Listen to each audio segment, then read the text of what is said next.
اللهم صل وسلم وبارك على سيدنا محمد. النهارده جايين نعمل مع بعض صينيه السمين. اول مره اعملها معاكم على القناه. المكونات بتاعتها بيبقى كبده وقلب وكلاوي طحال فشه. بس الحاجات دي بيبقى لها خطوات معينه بتعمليها فيها. القلب اهو، ده القلب والكلاوي والحلويات بتاعتها بتقطعيها بس كده وبتخليها جاهزه ما بتسويهاش. وادي الكبده كمان بتخليها ايه نيه كده. لكن اللي بيستوي بقى الطحال الفشه، اللسان، لحمه راس. كل اللي عندك بتسليه، يعني مثلا حسب الحاجه اللي عندك. انا هنا عندي بس فشه ولسان، دول اللي عندي. انت بقى عندك طحال، سلقي معاهم. عندك لحمه راس اسلقيها لوحدها.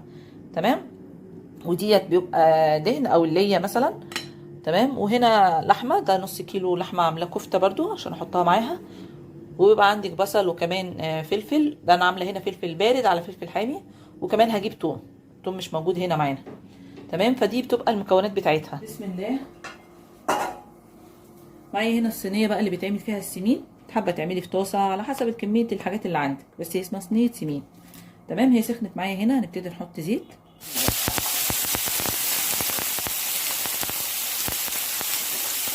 انا حاطه معاها حبه زيت كده يفرفشوها.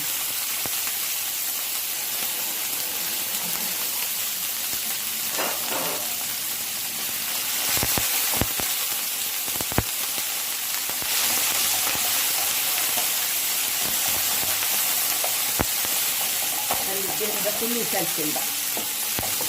هو الدهن بيحليها، عشان محدش يقول لك الدهن كتير ليه وكده. هو الدهن اللي بيحليها. انا عشان ما شاء الله عامله كميه كبيره فحاطه ايه شويه الدهن دول.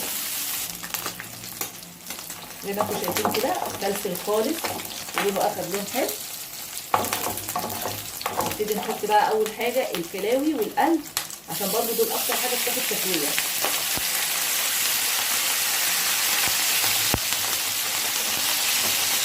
لازم النار تكون عاليه عشان ما تنزلش ميه ولا اي حاجه من الحاجات دي تنزل ميه.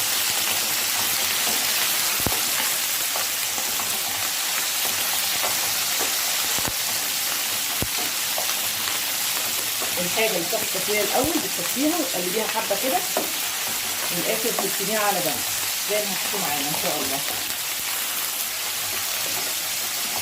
قلبتها شويه مع الدهنه او مع الليه. نبتدي ننزل بالكفته. الكفته دي عباره عن، انا حاطه بصله صغيره خالص فرمتها ناعم، بعدين فرمت عليها اللحمه وشويه فلفل وشويه ملح صغيرين خالص، بس الفلفل اسود تحطي براحتك يعني. بس كده. وبتصبعيها او بتعمليها كده بتكوريها وتدخليها التلاجة. بس الاول ايه نركن كل الكلام ده على جنب. بعدين بتدخليها التلاجة تتشمع شويه وبتبقى معاكي بالجمال ده. بسم الله ما شاء الله يعني. انتوا تعملوا الكميه بقى اللي على حسب الافراد الاسره يعني. اهو ان شاء الله. هخليها برضو تاخد لون، مش هقلبها دلوقتي، هخليها تاخد لون من جميع الاطراف الاول. اللي طالعه فوق بعضها دي انزلها، هخليها تاخد لون الاول وبعدين اقلبها. ادي الكفته زي ما انتم شايفين كده اخدت برضو شويه تقليبه مع الدهن اللي نزل ومكان القلب والكلاوي. هننزل بقى اهم حاجه دلوقتي في ايه؟ بالبصل. ليه؟ عشان البصل برضو بيحتاج سوا، بس احنا مش هنسويه على الاخر.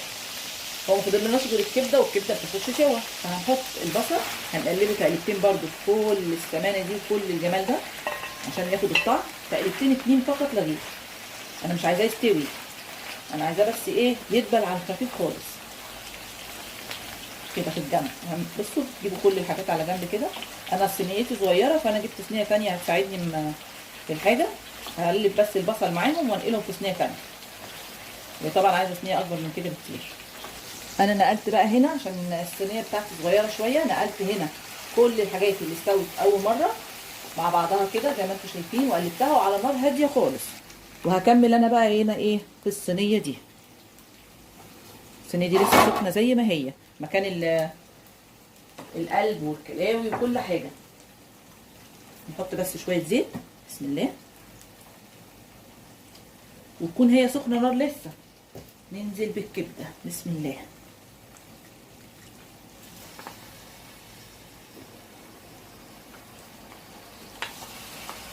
بالشكل ده كده نفردها بس في الصينيه.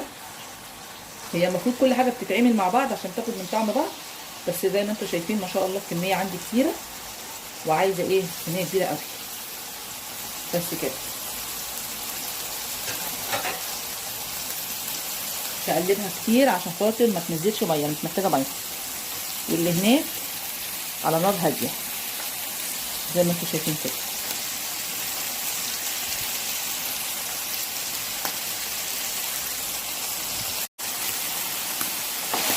ادي الكبده بتقلبيها يعني 3 4 تقليبات كده، ما تخليهاش كتير على النار. تمام، انا عامله على نار عاليه عشان خاطر ايه ما تنزلش ميه. هنبتدي ننزل بقى بالحاجات المسلوقه اللي هي ايه اهي. بصوا كده الحاجات دي مسلوقه، خليهم ياخدوا مع بعضهم. هنا فشه ولسان مسلوقين. انت بقى طبعا لو عندك طحال ولا عندك حاجات زي كده حطيهم مع بعض. فانا قلبتهم كلهم مع بعض لان طبعا مستويين. واللي هنا الناحيه الثانيه تعالوا شوفوها اهي.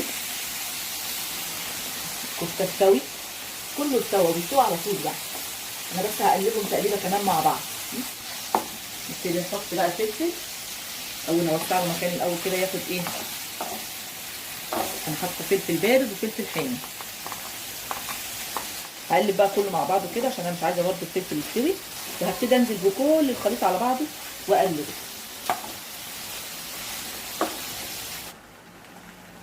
انا هنا ضفت كل الحاجات على بعضها من الصينيتين عشان بقى يتشربوا، والكفته تاخد من طعم الكبده ومن طعم الفشه ومن طعم اللسان، وكذلك كله ياخد من بعضه اهو زي ما انتم شايفين كده.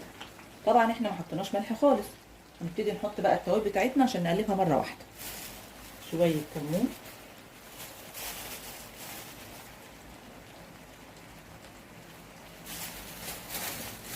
فلفل اسود،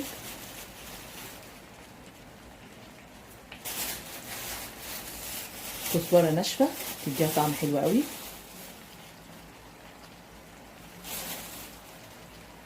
اقلب بقى بسم الله الرحمن الرحيم. البهارات معاها كمان عشان دي التقليبه الاخيره. بصوا البصل بقى ما تبلش على الاخر يعني فيه قرشه كده ما شاء الله. ادي صينيه السمين بتاعتنا اللي فيها ما شاء الله الكبده، الفشه، اللسان، القلب، الكلاوي، كل الحاجات بتاعه المصمت او الحاجه بتاعه الاضحيه او الذبيحه. وانت بقى لو حابه انت اللي تجيبي الحاجات ديت انت وتعمليها بتبقى بردك متاحه ليكي، واللي انت حابه تضيفيه ضيفيه. انا حاطه برده معاها كفته بيبقى لحمه وحاطه عليها فلفل اسود وملح. حابه تضيفي بصلايه زي ما انا عملت برده دي بتاعتك انت. الاضافات بقى الخارجيه بيبقى فلفل اخضر، فلفل حامي، فلفل بارد، ومعاكي بصل وثوم، والبهارات بتاعتك. ان شاء الله تجربوها تعجبكم. اشوفكم في فيديو جديد، والسلام عليكم ورحمه الله وبركاته.